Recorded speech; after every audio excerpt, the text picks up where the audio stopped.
Well, what's up, Bible lovers? This is Pastor Matt here, doing another review of the Cambridge Pitt Minion. Now, I have reviewed these Bibles before, but today we are going to show you the results of a high-speed crash test with this Bible and a couple of years worth of hard usage. I got this Bible, as I noted here, back in January 20th of 2014. And this is my Carry Everywhere Bible, and I want to show you here the travel log in the back. Now, this is just the out-of-town trips that I've taken, and you can see there's over 20 times I've taken this Bible out of town to various places across the country on mission trips, as well as this is the Bible that I take everywhere with me in ministry when I go to the hospitals, when I go to staff meetings, when I go to elders meetings. This is my carry-around Pitt Minion faithful, trusty Bible. In fact, the first thing I want to say about my 2-year crash test with this Bible is that it feels by this point like a good worn wallet feels when it's in your pocket. It just feels fantastic. This is the calf split edition, if you're wondering, which is the cheaper of the options. The goat skin is better in some ways, and this one I think is better in some other ways. Now, one of the things I want to mention right off the bat, and I've showed this Bible before, is the wear that you can see quite easily here on the cover. And the reason I'm using Grandma's old quilt here today is just because that strange background actually can show you a more true-to-life picture of what the leather is doing. If I were showing you on my black table, these colors don't tend to look as true to life as when I'm filming on a different background. But you can see here it's considerably worn, both on the front and the back. And I at first thought that this was happening to my Bible because I put it in and out of my briefcase so often. I literally slide it into my briefcase. But later, as I examined these markings on the front, I realized that this one on the front is just where I hold the Bible with my thumb. And on the reverse, this wider mark, as you can see, is where I put my forefingers on the opposite side. So when I'm holding it like this, it's actually the usage of the Bible that is causing this, not the storage and transportation. So that is one factor to keep in mind here with this brown calf split. Although it feels wonderful to the touch, it's one of the best feeling leathers I have.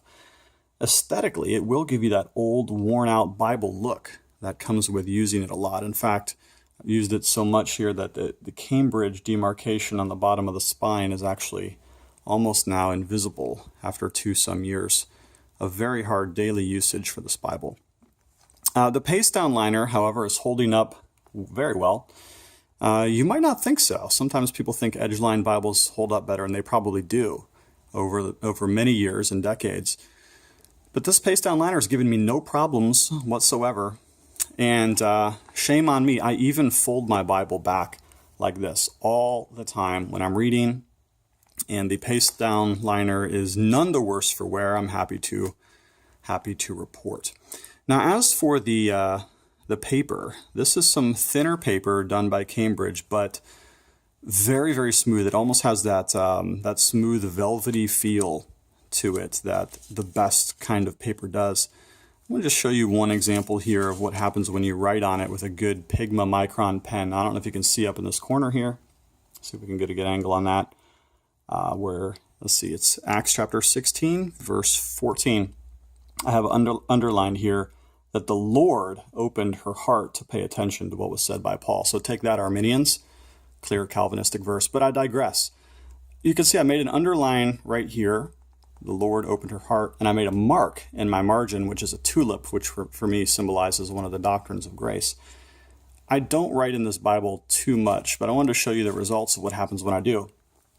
On the reverse side, you can see that you do see the tulip, and also another tulip back here on this previous page, but you can't see the underlining in the Bible. And so this Cambridge thin paper is very, very well to do as far as usability.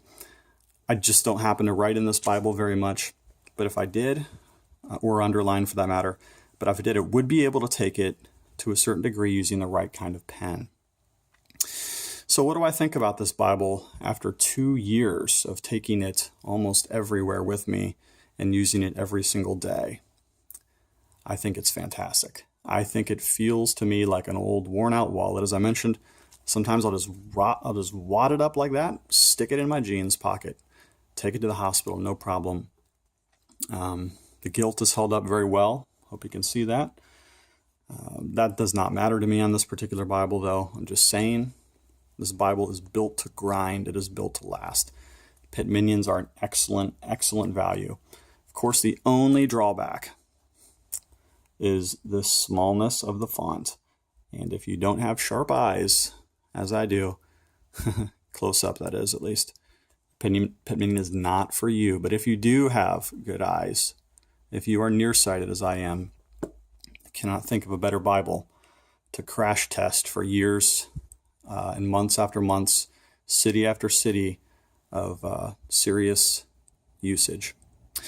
Well, I will put a link to this Bible to the Amazon page directly below in the description of this video. I hope you grab a Pitt Minion, you nearsighted folk, and use it to the glory of God. All right? Have a great day.